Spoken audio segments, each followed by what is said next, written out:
The many bullets flew just after 1 a.m., but when the sun came up, numerous bullet holes in the windows and an apartment deck were visible just yards from 12 Mile Road. Police say this man opened fire inside the Advance building on Greenfield Road near West 9 Mile Monday afternoon. One person was hit. 2025. Don't get out here thinking it's 2019. Gonna get sent right with your mans. You know. Yo, good about Chris Brown. That video film today we have a Detroit rapper who tries to unalive his enemies in a drugstore 3 months after his best friend revenge. So for me, hit subscribe button, like button for more content like this. I ran to it, man. 8 hours of me making this video. A Detroit rapper has recently came home after doing 6 years for allegedly shooting his enemy in the middle of a jewelry store. Now that situation came on 3 months after losing his best friend to a retaliation murder that left him gun. Hey man, let me tell y'all something. I know the only place they're gonna cap you up is the bank. Remember that.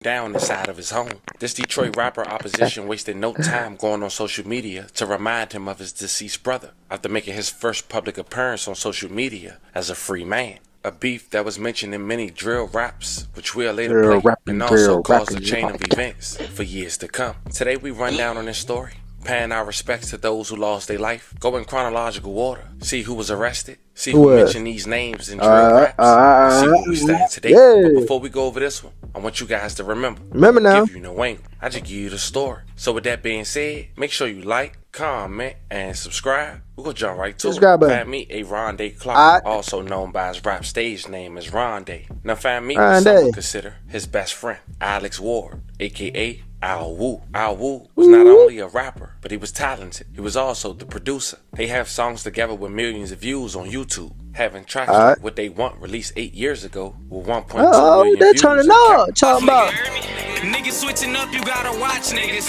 Glock got a red like this bitch stop niggas. Now they rapping in a called 9K Glock Boys. Represents the 900 block of Prest, a neighborhood in Detroit, Michigan. They was also close to well-known rapper T Grizzly, another Detroit native.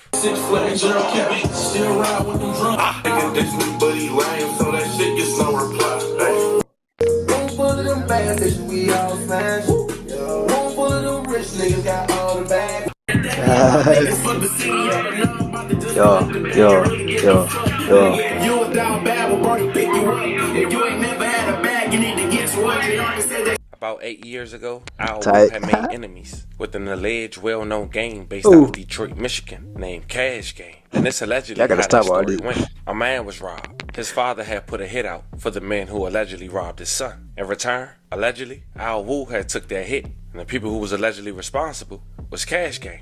So Al Wu had wanted to book the guy for a show. He wouldn't do it. So then he asked for a verse, and that was given. But instead, a guy who went by the name of Fat Tay, a part of Cash Gang, he was shot at a Detroit show where fellow gang member Lonnie was performing. But Fat Tay didn't die. And one way or another, Cash Gang ended up finding out that Al Wu was allegedly responsible. So ever since that day, he was on the floor. Now a fellow Cash Gang member will later confirm this in his song, which we'll later reference to in the video. But shortly after, October 15th, 2018, Al Wu had lost his life after being gunned down inside his own home. But he wasn't in Detroit. It seemed he was followed to a suburb apartment complex in Farmington Hills, what police at the time described as not random. It was around 1:15 a.m. and according to authorities, the perpetrators jumped over to his balcony from the outside and started shooting from outside the balcony, striking 2 people. But unfortunately, 22-year-old Alex Ward has succumbed to his injuries. May he rest in peace and love condolences to his family. This breaking news that we've been following all morning long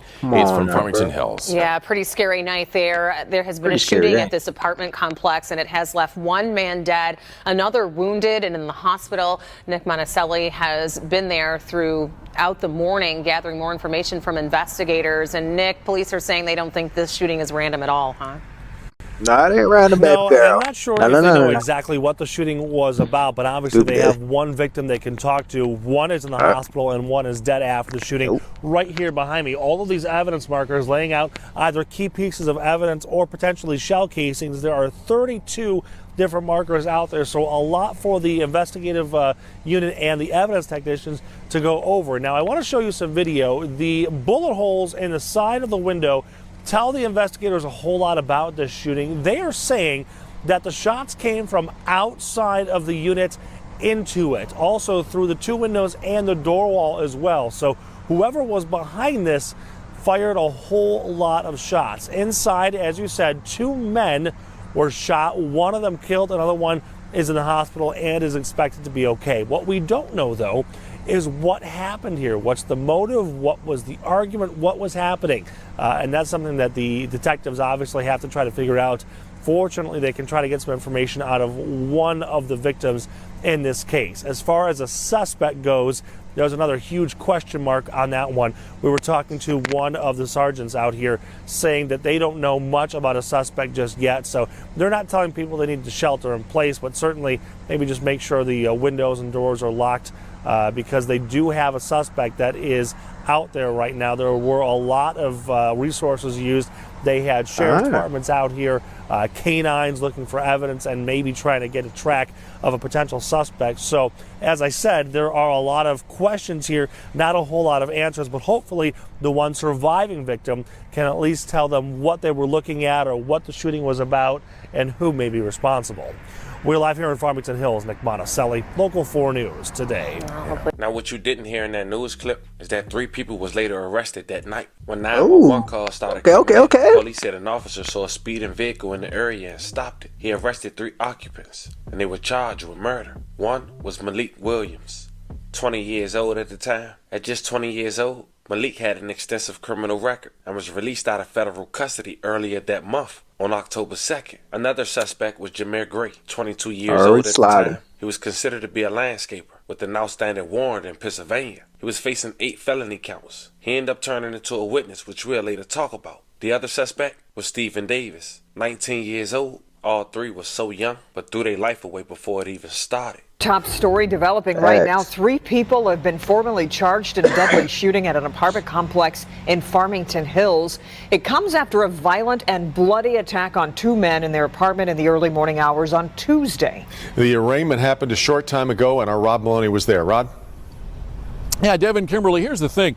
The Farmington Hills police were exceptionally tight-lipped about this when this shooting happened. They didn't say much, and now we know why. It turns out that just minutes after the shooting, an alert police officer discovered a speeding car in the area, made a stop, made the arrest, and now they've arraigned the 3 men he arrested.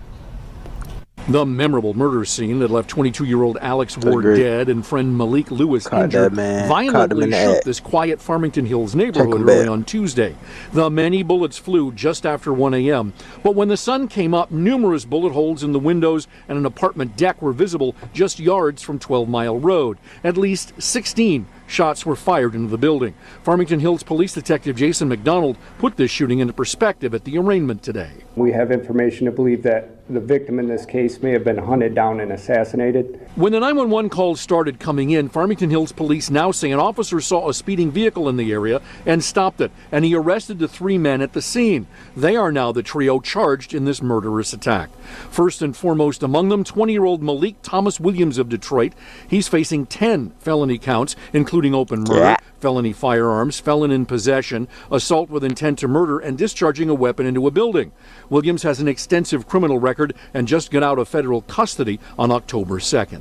22-year-old Jameer DeMarco Brown Gray of Detroit is a landscaper, but also has outstanding drug warrants in Pennsylvania. He's facing 8 felony counts, including open murder and felony firearms. And finally, 19-year-old Stephen Dionel Davis of Detroit. He's also facing the same 8 felony counts as Brown Gray. Now, the Oakland County Drug Task Force was involved in this case. We had the 3 of them enter either not guilty pleas or stood mute, which means they were pleading not guilty. They have a probable cause hearing at the end of the month. We're looking at a preliminary exam where we're likely to get a little bit more information on the case coming up in November. Now, while all this going on, alleged Cash Game member Big Key has been dropping music and rising in the hip-hop community. He dropped a song titled FTO with over 5 million views and counting in less than 2 minutes. And remember we talked about his alleged fellow gang member that was shot at the show? Well, he mentioned Tay. Check it out. I can see us winning in the future like I'm raving. Y'all heard about what happened to Fat Tay? Niggas paying more, bro. Now at this point, Awu lost his life. Stepping in 2019, Ron they know he could possibly be next. So he stand on his P's and Q's until eventually he spotted an op or opposition at a local jewelry store. It was February 4th, 2019. There we at go. around 1:45 p.m. Officers have responded to the Advance building on Greenfield Road for a report of a shooting. The victim and other witnesses told police that the suspect pulled a handgun from his pocket and shot at the victim, firing one round into the victim's body. And the man that was shot was identified as J.B. Purpleheart. Now, Rondé ran from the scene to eventually send his picture on the local news later that night. Need your help finding a man accused of shooting someone inside an office building in that city. These are surveillance photos of the guy they're looking for. Police say this man opened fire inside the Advance building on Greenfield Road near West 9 Mile Monday afternoon. One person was hit. There's no word on that victim's condition at this time, but if you know anything about the shooting, you're asked to call Southfield Police. Now, Rondé was sentenced to 10 years in prison. He took a plea and was charged with assault with intent, great bodily harm, less murder, or by strangulation. But he only ended up doing 6 years. And while Rondé was serving that time, the man who killed his right-hand man was sentenced in 2021. And during the sentencing, Renita Ward, Alex Ward, a.k.a. Al Wubon, said the following, quote, "He was my only son. He had a heart of gold. He would give anything to anyone who asks for anything," end quote. During this time, the friend that Al Wu was with was also identified as Malik Lewis. As mentioned, he survived. Ms. Ward says she moved her family from Detroit to Farmington for a better life. Since losing Alex, she hasn't been able to return to work. She no longer trusts people or hosts family dinners. She says she can't even attend church like she used to because she's reminded of seeing him play drums there for services. And that's simply too painful. The mother quoted, "Lit up my world. When he walked into the room, he had this smile. And if you were down, he'll make you smile." End quote. Her son left behind a toddler who asks where his daddy is. She added, "It's hard to tell the child, your daddy is not here, and I can't take you to him. He doesn't understand." End quote. And right before the sentence was handed down, she quoted, "I wish they could suffer like I'm suffering. Not a day goes by that I don't cry." She said through the tears, quote, "Why him? When he did nothing to them? Why my son? He gave back to the community. Why?" End quote. Now, Stephen Davis, 20 years old, he was set to serve 20 to 60 years in prison for second-degree murder, which he pled no contest to in July 2021, as well as assault with intent to murder, discharging a weapon at a building, causing injury and possession of a firearm, and the commission of a felon. He cooperated, so he had a lesser sentence, and the Family TV requested his interrogation to know exactly what happened, so be on the lookout for that as well. His other two co-defendants, Malik Williams, 20 years old, he was convicted July 31st, 2021, following a jury trial. He was sentenced to 60 to 90 years in prison for second-degree murder and concurrent sentencing for assault with intent to murder and discharging a weapon at a building causing injury. He was also sentenced to 2 years for possession of a firearm and the commission of a felon. Jameer Gray, 21 years old at the time, he avoided trial by pleading no contest to second-degree murder, agreeing to a minimum sentence of 40 years in prison for the homicide and 2 more years for firearm charges. But at sentencing hearing, Jameer told the judge he was withdrawing his plea and wanted a new attorney. He quoted, "I didn't understand. I was forced to take the deal, because if I didn't, who knows what would have happened." He also claimed his court-appointed attorney never did what he asked. Quoting, "No, I don't want the deal. No, I don't want the deal. No." Unfortunately, he was denied. Now, while all this is going on, Rondé is chopping down his 10-year sentence, only having to serve 6. And on February 27, 2025, he will finally walk out them gates. Man out. Man been out for a couple days, but it's like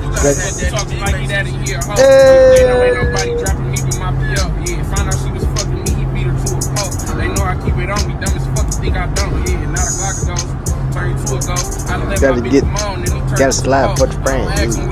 I know that he don't go, he's talking convincing on them songs, but we know that he a hoe. Yeah, if I free them niggas too. They was waiting on me to touch. Now let's see what niggas do.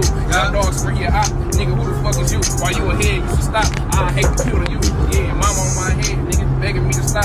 I bitch trying to fuck. I told her, babe, I need to drop. How the fuck this nigga gang? He ain't never sent a shot. Shit around my daughter age. My daddy let me shoot the Glock. Yeah, 50 on that glitch. 100 on that yacht. To survive, you for sure gon' need a surgeon in the doc.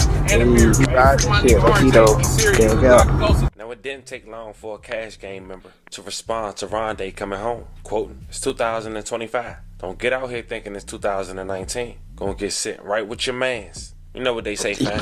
Once somebody drop, there's no returning back. It only take one person to want retaliation. It's a never-ending cycle. I'll tell you what, everyone who we affected by going over this story. Want to send love and condolences. And everybody who lost their life, want to say once again, rest in peace. A love and condolences to you guys' family. Fam, there you have it. This was the story of a Detroit rapper who shot his enemy in the middle of the jewelry store 3 to 4 months after his best friend was gunned down in his own home. Recently come home after 6 years with his enemy reminding him of his deceased friend on day one. Let me know how you guys feel about this one in the comments. I ain't even mad that Barry even did that, cause Barry, you come on, bro. Y'all did win a falling, man. Lame, man. Dude, he did, bro. Bro, these some crazy stories, bro. But you feel me? It's Gravesite, like, man. It's about Chris Reacts. And I need me the dough. If I ain't get paid, I ain't doing the show. Shit, I'm finna